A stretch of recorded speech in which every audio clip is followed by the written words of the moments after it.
turned it off. Good. Okay.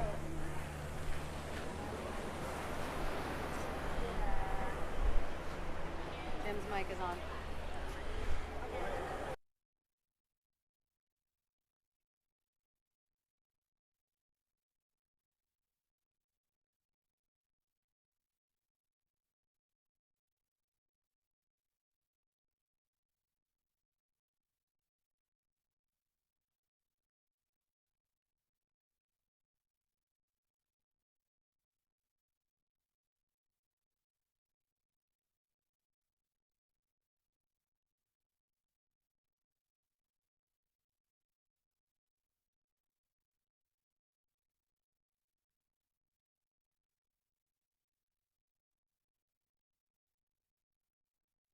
Surf swim, men and women, down here to the line, please. Yeah. Surf swim. Good morning, everybody, and welcome to the 2025 James P.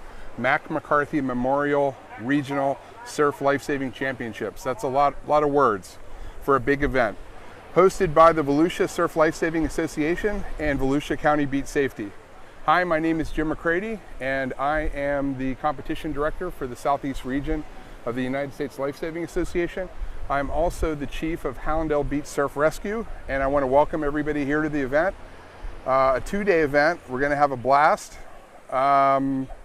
We have a power pack day both today and tomorrow. Today we'll be starting off with the surf swim.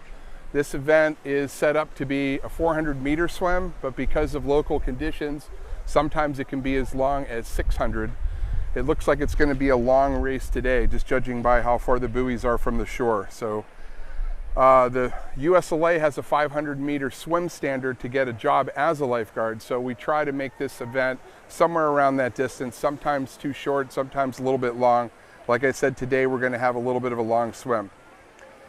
After this event, we're gonna have the board race, also called the paddleboard race or the rescue board race, followed by the surfboat race. That's a two-person rowboat event. We have men's and women's open and age groups. After that, we're going to do the surf rescue race.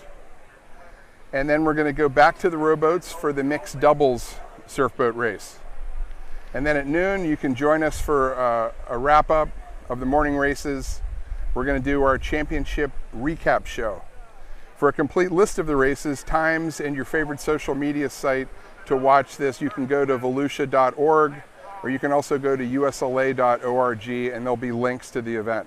Don't forget to tell your friends to watch as well. We want to give a quick shout out to all the sponsors that make these kind of events possible. Beaches, Entertainment Eatery, Joe Lynn Swimsuits, always a big supporter of these events. We have the Lawyer Dude, Wagner Lawyer Dude, for all your legal needs. We have Cubco, screen printing and embroidery. I'm imagining they did all these excellent shirts that we have. We have the Fish Tank. And we have Waterman, who supplies a lot of the lifeguard gear for the agencies in the region around the country. And we have Cito, in case any of these vessels get in trouble, we can call them and they'll come and rescue them. Tropical Seas Land Shark, Sun and Skincare. We have the Ocean Deck. Make sure you make it over there. Advent Health, in case anybody gets injured out here. And of course our hotel sponsor, the Hard Rock Hotel. Beautiful facility here, we're really glad to be here. And Watchtower for all your statistical needs at your lifeguard agency. Okay, we are now marshaling for the open women's surf swim. Like I said, this is looks like about a 600-meter swim. We have the fastest swimmers in the region all lined up and ready to go. One of the favorites will be from Fort Lauderdale, Florida. We have Casey Francis, who's in the top 3 nationally almost every year. She's also a former regional champion in this event. This is not a pool race, right? So people won't be looking at the black line on the bottom of the pool. They won't be trying to make flip turns. They'll be trying to pick out buoys 200 meters from shore without getting punched or kicked by all the other competitors. So this is a very challenging event. Not for the faint of heart. We sometimes get some bloody noses and some hurt feelings in this event. But the people that do this every day know all the little tricks. There's a lot of drafting involved in this race. So sometimes if you're not quite as fast as the person in front of you, you can duck in behind them and use their draft to pull you around the course. And at the very end, you can pop out and beat them up the beach of the foot race. That's a little bit of strategy there for you.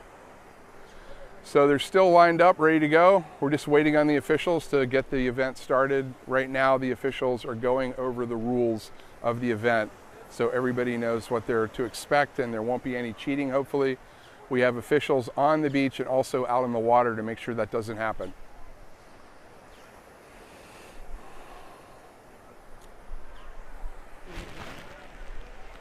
We all enjoy going to the beach, spending time with our family and friends, and splashing in the water. This competition is all about the men and women who patrol our beaches every day to keep everyone safe and enjoy their time at the beach. As you watch these events, please consider a career as a lifeguard wherever you live. Volusia County is currently hiring, and they're looking for somebody that wants to be their best as a lifeguard.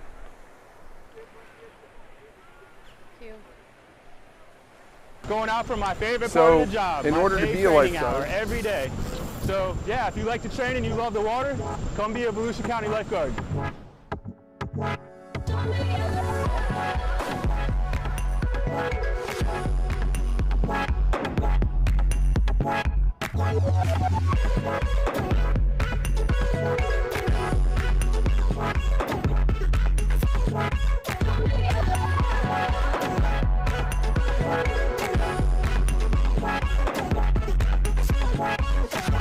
I value people's lives. I want to be someone on that red chair saving people. I know that they always save people's lives and they're really disciplined and they're a good lifeguarding organization, and I just wanted to do something meaningful, like help people.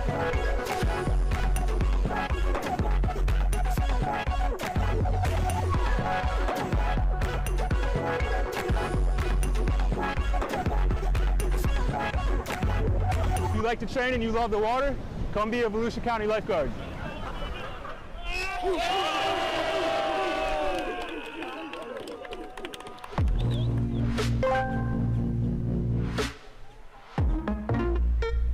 Hi, what's your name? My name is Irina Marks.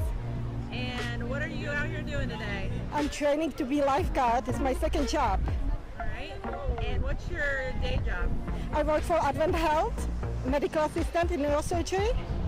Awesome. And what made you want to become a lifeguard in your spare time? I like to help people and be outside a little. What's been the hardest part about lifeguard training? Definitely, I'm not a swimmer, doing the 500-meter swim, but once you get past that hurdle, it's pretty easy from there. What's been your favorite part about training? Going out on mock rescues, definitely the best part. How'd you hear about the lifeguard recruit class? My friends, but also just seeing them. I looked it up and I filled out that application. How long have you wanted to be a lifeguard for? Ever since I moved here, so about 8 months ago. Yeah. What's your favorite part so far? Just thought of saving people. How old are you? I'm 16. Okay, nice. Yeah. Thinking that same thing, Dave. You're crushing it. Good job. Thank man. you. Thank you. Thank you. 5, 4, 3, 2, 1, go.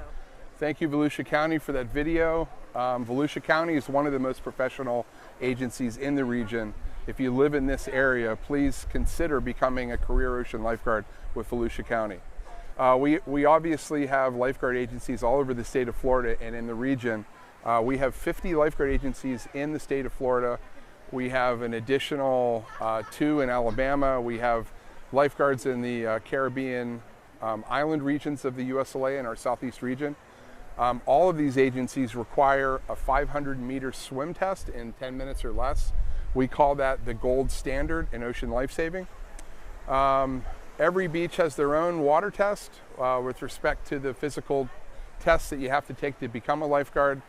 Some of them have an accompanying run. Some of them do a run, swim, run. Some even have a paddleboard test.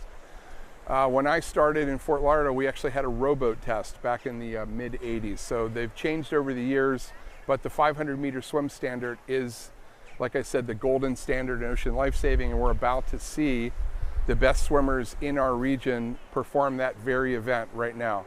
We have the competitors lined up right now. We're just waiting for the officials to shoot the gun or blow the whistle and get everybody started here. If you want to become a lifeguard, make sure you check out the website of your local agency. You should be able to find all the information you need on how to become an ocean lifeguard. In Florida, you need to take a class called EMR, which is anywhere between a 48 and 56 hour first aid class. You obviously need your CPR for the professional rescuer or your basic life support class. And then you have to pass your regional or local ocean lifeguard test. And then of course there's some in-service training involved after you get hired. There's usually at least a minimum of a 40-hour lifeguard academy, much like the police or the fire academies that you've seen on TV. What do we do?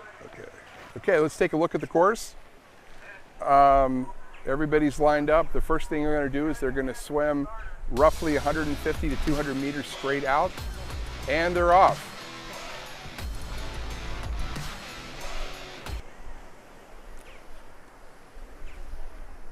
I thought it was going to be the women first.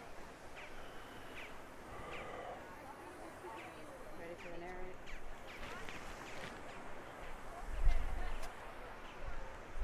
All right, looks like the open men are off, headed towards the first buoy.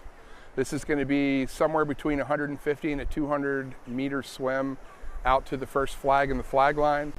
These competitors are going to make a right shoulder turn. They're going to head south to the end of the flag line, and then they're going to head straight in. We typically have two smaller ball buoys that we use for this event just outside of the flag line, but because the flag line is so far out at this course, we decided to forego that and just have everybody swim the flag line. It also makes it easier for us to set up and break down to keep the event running and on time. So we have all the swimmers headed out to the first flag. Looks like there's a little bit of a current. Everybody seems to be getting pushed a little bit to the south. Now they're trying to compensate, cutting an angle to the north to make it to that first flag. As you can see, there's a strategy involved in this race. People actually try to stay as close as they can in this event so they can benefit from using the draft of the swimmer in front of them.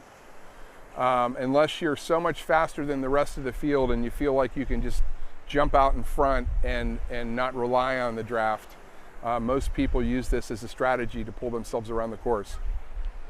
Like I said earlier, there's a lot of flying arms and kicking feet.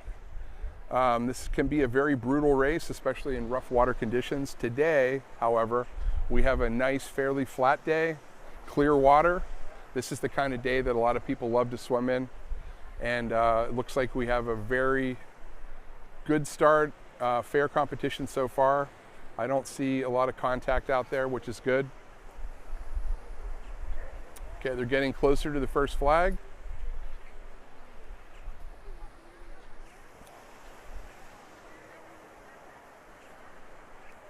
We have a couple people out front. It's hard to tell who they are from this distance. But on a day like today, and it's anybody's race basically. If it was a rougher day, you could kind of pick out the guys that come out here every year and they know how to negotiate through the surf. But on flat days like today, sometimes a pool swimmer who just became a lifeguard can pull up the upset just based on the fact that there's not a lot of surf and not a lot of current to deal with. So like I said, this could be anybody's race at this point.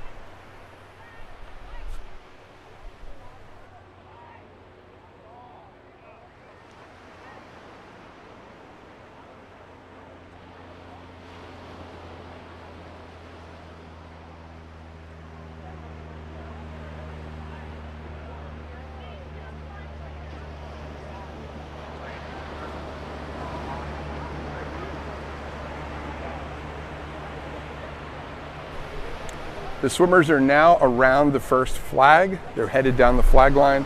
The flag line is somewhere around 100 meters. So like I said, they swam about 200 meters out. Now they're doing 100 meters across, and then they'll do 200 meters in to the finish line.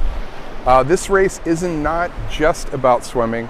There's also the negotiating the shallow surf. So you have people running with their knees high. This is a skill set in and of itself. We call this the surf dash, where you run as far as you can through the shallow water, trying to keep your knees as high as possible. If you've seen anybody that's really good at this, they can get their knees up to about their eyeballs. It's pretty amazing to watch. And then once you get to the depth in the water where you can't do that anymore, then we do a skill called porpoising or dolphin diving, where you throw your body forward, you dive down, you grab the bottom of the ocean. We call it grabbing real estate. You dig your fingers in and then you push yourself along the bottom. Then you spring up with your legs and you do that over again. If you see it, it kind of looks like they're doing the butterfly stroke, but they're actually doing the dolphin dive or porpoising technique. So now we have some swimmers that have rounded the last flag. They're headed in. I wish I could tell you who is in front, but from this distance it's kind of hard to tell. But we do have a close race. Looks like we have somebody out in front, a couple people chasing them real close. I think the person out in the front has decided that he's not going to rely on the draft anymore. He's just going to go for it. This is where the kicking comes in. Whatever you have left in this last 75 yards, you let it go. You let the legs kick as hard as you can. This is where your sprint muscles come in. At this point, it looks like they're about 75 yards from shore. As they're swimming in, they'll be looking at the bottom, trying to determine how deep the water is so they can begin their porpoising on the way in. If we were to have a little bit more surf, you'd see swimmers actually slowing down and looking backwards to see if they can see a wave set coming in to body surf their way into shore, but it doesn't look like that's going to happen today with the relatively flat conditions.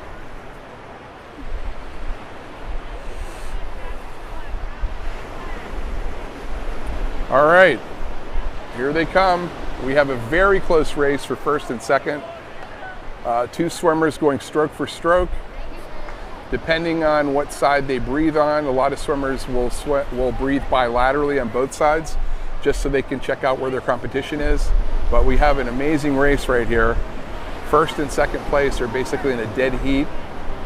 Then we have third place, maybe 3 or 4 body lengths back.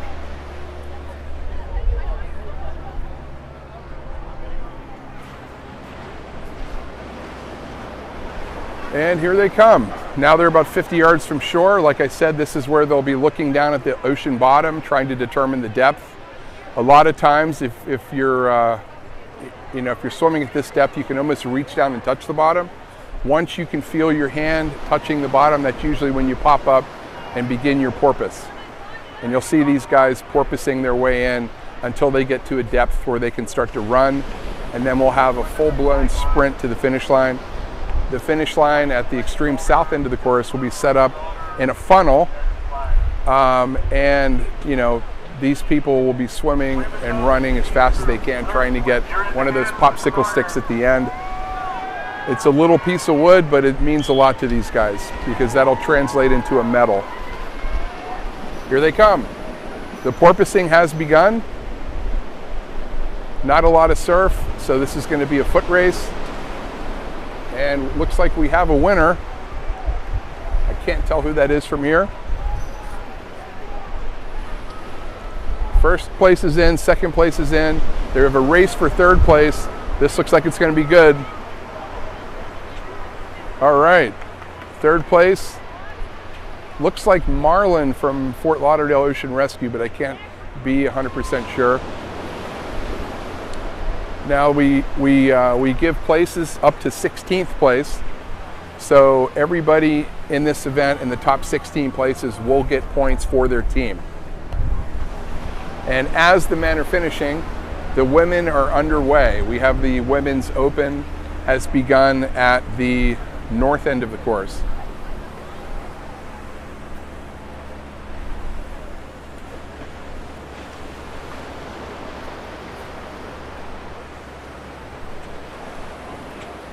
The women are roughly halfway out to the first buoy. We see a couple of the women are pretty far out in the front, but they're taking a pretty southerly tack on the race, which means they're going to have to cut back across the field. But it looks like they have the kind of speed to be able to do that. I would imagine that Casey Francis is one of these two people out in front.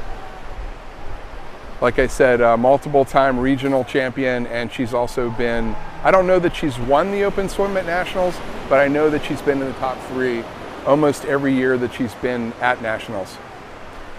Casey is a full scholarship All-American swimmer from Penn State University. She now works for Fort Lauderdale Ocean Rescue.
All right, the women now are just about to the first flag.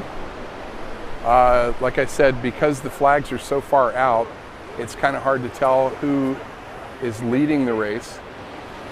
Maybe if I get some binoculars, we can figure that out. But right now, they're hitting the first flag. Now they're heading across the flag line. Again, the first flag is about 200 meters from shore. The flag line itself is another 100 meters. They're about halfway across. They're roughly 250 meters into the race, around halfway. They'll make it down to the south end of the flag line, and then they'll head straight in the final 200 meters. You can see in the background we have a couple gentlemen practicing for the double surf boat, which is coming up. And the women are at the end of the flag line. They're now headed in, our leaders.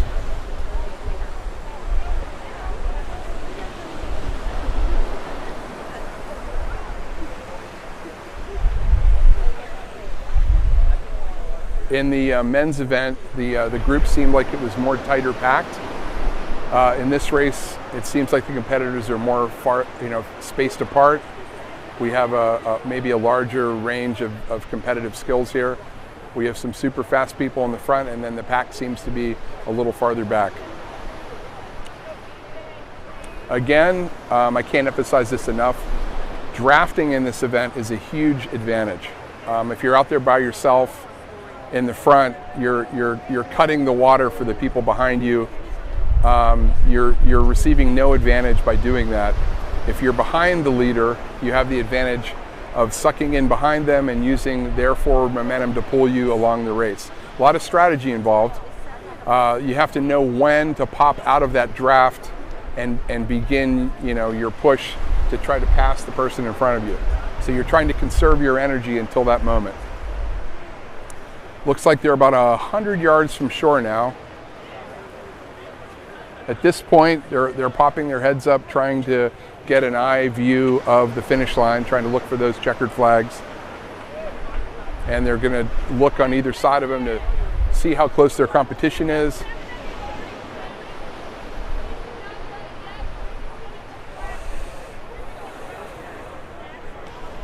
And here they come. We're about 75 yards out now at this point. Like I said, they're looking down at the bottom at this point, trying to judge the depth, trying to determine when they're going to start their porpoising or their dolphin diving. Looks like we have two groups. We have a group out on the south end there, and then we have a group that's on the north end. Two different packs of swimmers taking advantage of that drafting I was talking about earlier. I got the binos now. Let's see if I can pick out any of these people.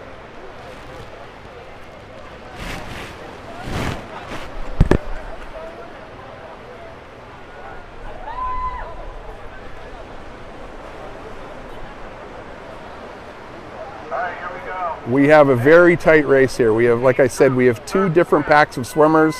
We have a group on the south end that looks like they're about 5 swimmers. And then we have 2 super fast swimmers on a little bit to the north that are battling it out.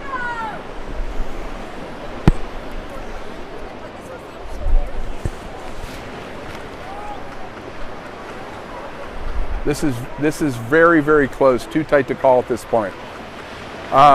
Sometimes when you get to this depth, right now they're looking down to see how deep it is so they can start their porpoise. Or sometimes if you're not a good porpoiser or a good dolphin diver, you'll swim all the way into the point where you can just start running. A lot of the people that are new lifeguards do that because they haven't perfected their dolphin dive yet. But here, as we can see, they're doing their porpoising. And the running begins, and this is where the long legs come into play. If you're a taller competitor, you have a huge advantage. That looks like Casey Francis in first place, but I'm not 100% sure. And here they come. Second place, great race for third place, and now we have a 3-way race for 5th place, I believe. And like I said, all these open events will score to 16 places. So, even though you might be 100 yards back from the leader, you still have an opportunity to get points for your team.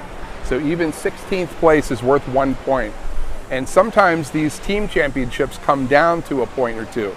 So maybe that 16th place in the open women's swim determines whether your team wins, gets 2nd or 3rd place.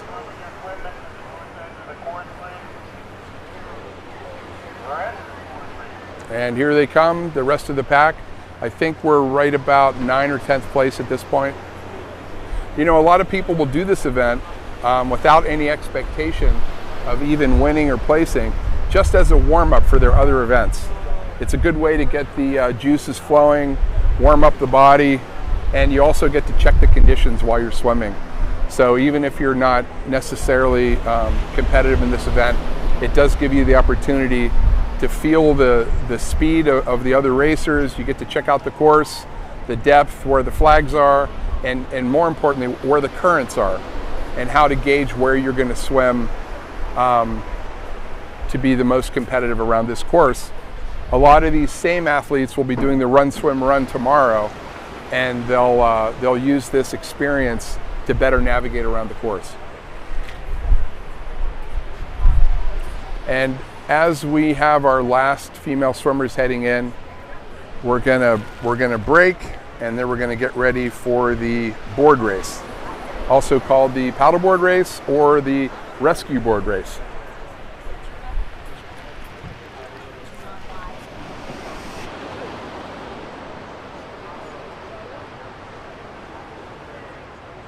My board race. I'm gonna have the women go down by that red lifeguard stand, and then the men out. Again, let's thank Beaches Entertainment Eatery. We also have Joe Lynn Swimwear. And don't forget to check out Wagner, your lawyer dude, for all your legal needs. Cubco, who printed these nice shirts that we all have on, and there'll be extra shirts if anybody wants one to bring back to your family. The Fish Tank, don't forget to visit the Fish Tank. And then Waterman lifeguard gear. A lot of the people out here have the Waterman shorts on. And then of course Sea-Tow, if any of our vessels get in trouble, we'll be calling up Sea-Tow. Tropical Seas, Land Shark, sun and skin care. Protect that skin. And of course the Ocean Deck, a great place to have a cold beverage after the event. And then Advent Healthcare. Hopefully nobody needs them today. Everybody stays safe. And of course our main hotel sponsor here, the Hard Rock Hotel. And for all your statistical needs for your lifeguard statistics, get in touch with Watchtower. Excellent organization.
became a lifeguard because my mom used to work here and I have great family ties throughout this.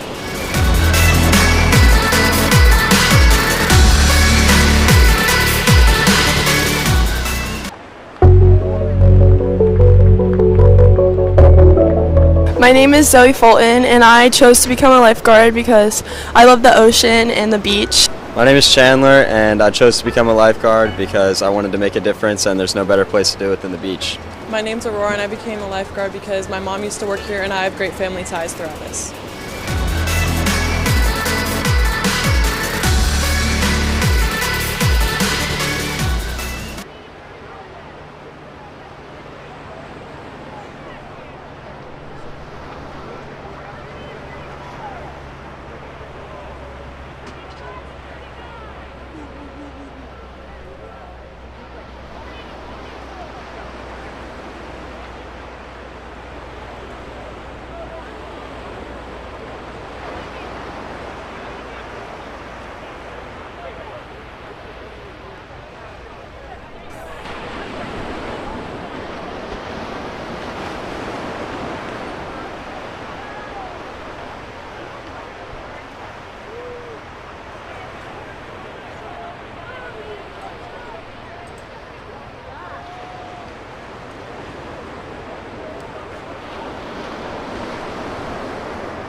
Back here on the line, you're 9 minutes. Let's go.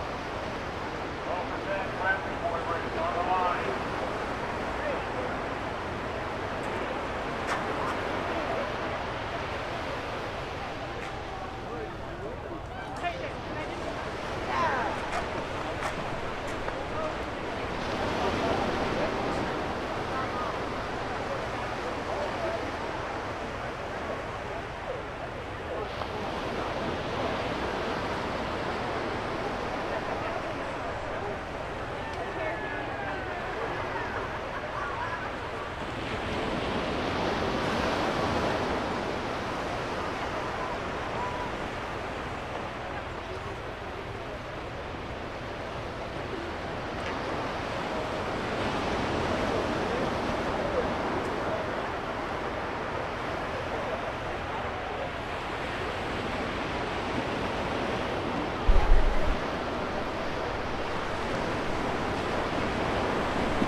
Okay, we just got done with the first couple heats of open. I'm not exactly sure how many different heats we have in the open. I was under the impression that everybody was going in one heat, but I'm not exactly sure at this point. I see people lining up on the beach now. I'm assuming that this is either the second heat of open men or its age group, but I'm not sure. We have the event broken down in 5-year increments, starting at 30 years old. So our age groups are 30 to 34, 35 to 39, 40 to 44, and etc., all the way up to 75 and over. I think this is age group, and what we do in these heats is we try to fit as many age group people in the heat together as we can, from 30 usually up to 49, and then we sort it out at the finish line, and we rank everybody according to their age group class. And then the second heat after that, or the third heat total, will be the veterans, which is 50 and over.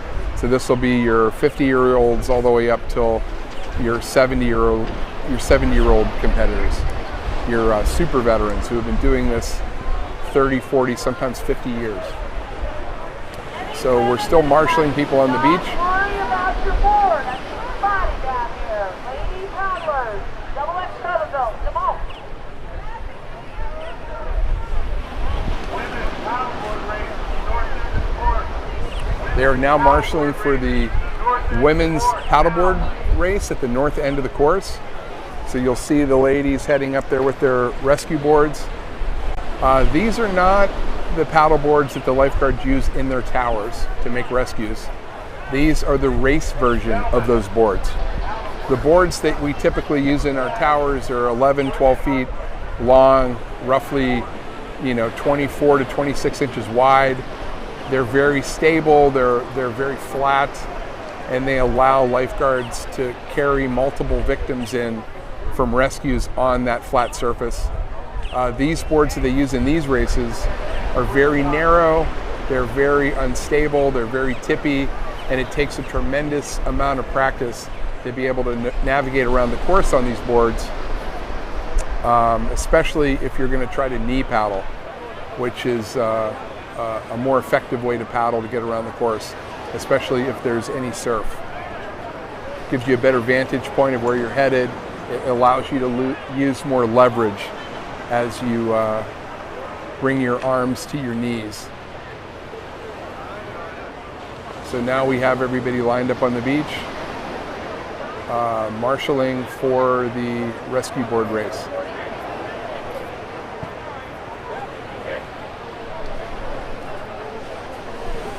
And the way they do this, they'll have all the competitors line up. They'll have people from the same teams lined up next to each other. And then they'll just go down the line and they'll give you a number, either 1, 2, or 3, depending on how many heats there are. And they do this so that we don't get 2 people from the same team in the same heat. So they want you to line up next to your teammates so that you're in different heats.